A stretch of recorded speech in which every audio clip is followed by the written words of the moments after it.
recently claimed that the media is manufacturing unwarranted panic about Hurricane Irma as part of a plot to hype climate change, boost ratings and increase advertising revenue from businesses that stand to make money off purchases of batteries and bottled water. Limbaugh then accused the Washington Post and other news outlets of twisting his words while simultaneously doubling down on his conspiracy theory on Thursday.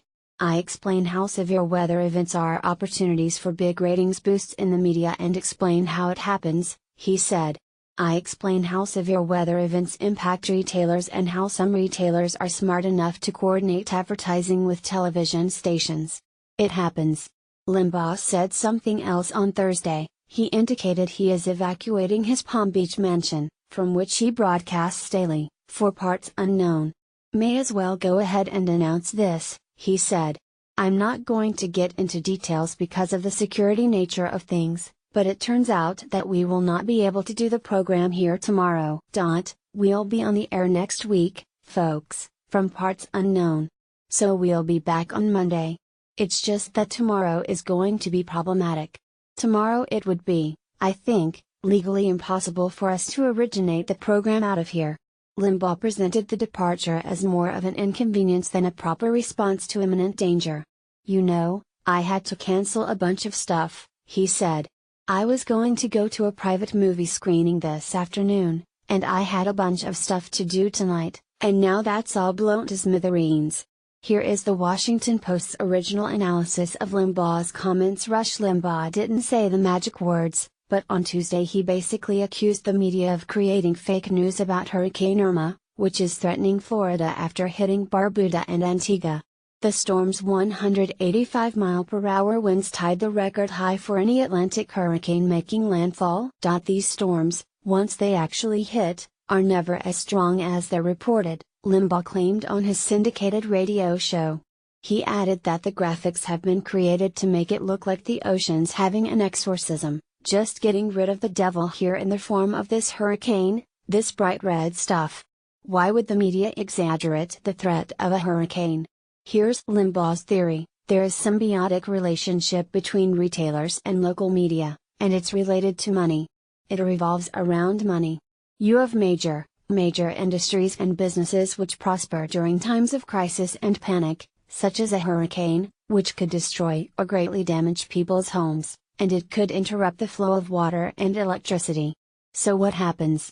Well, the TV stations begin reporting this and the panic begins to increase. And then people end up going to various stores to stock up on water and whatever they might need for home repairs and batteries and all this that they're advised to get, and a vicious circle is created. You have these various retail outlets who spend a lot of advertising dollars with the local media. The local media, in turn, reports in such a way as to create the panic way far out, which sends people into these stores to fill up with water and to fill up with batteries. And it becomes a never-ending repeated cycle. And the two coexist.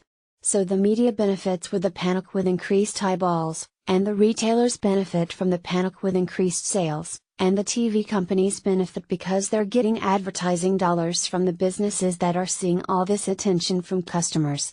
To state the obvious, these are potentially dangerous comments from Limbaugh, who is based in Palm Beach, Florida.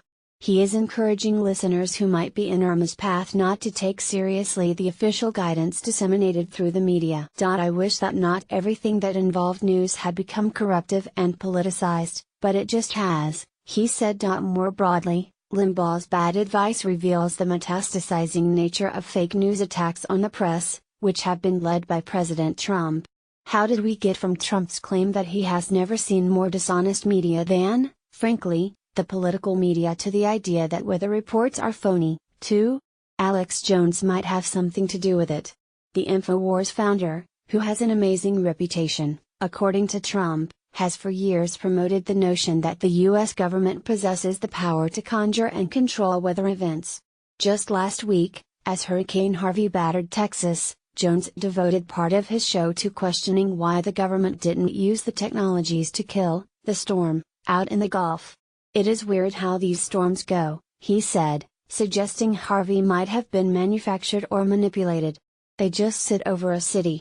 Jones's contention is that the government, or, more precisely, the deep state, now that Trump is president, uses its weather